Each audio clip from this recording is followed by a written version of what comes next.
അപ്പോൾ എല്ലാവർക്കും സ്വാഗതം. അപ്പോൾ സംസ്ഥാനത്ത് SLC ഫലപ്രഖ്യാപനം 15-ാം തീയതിയായിരുന്നു ആദ്യം അറിയിച്ചത്.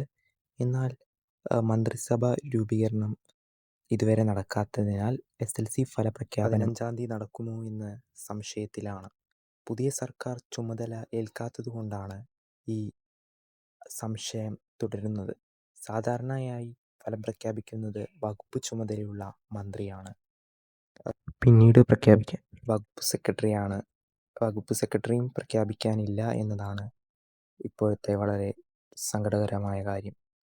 അന്തിമ തീരുമാനം നീളുന്നത് സംബന്ധിച്ച് പരീക്ഷാ ബോർഡിൻ്റെ നേതൃത്വത്തിൽ നാളെ യോഗം ചേരുന്നുണ്ട്. അതിനെ സംബന്ധിച്ചായിരിക്കും തീരുമാനമുണ്ടാവുക. അപ്പോൾ നാളത്തെ യോഗത്തിന് ശേഷമേ 15-ാം തീയതി റിസൾട്ട് പ്രഖ്യാപിക്കുമോ എന്ന് അറിയാൻ പറ്റുകയുള്ളൂ. അപ്പോൾ നാളത്തെ യോഗത്തിന് ശേഷമുള്ള തീരുമാനത്തിനായി നമുക്ക് കാത്തിരിക്കാം. അപ്പോൾ നാളത്തെ തീരുമാനം അറിയാൻ സബ്സ്ക്രൈബ് ചെയ്യുക.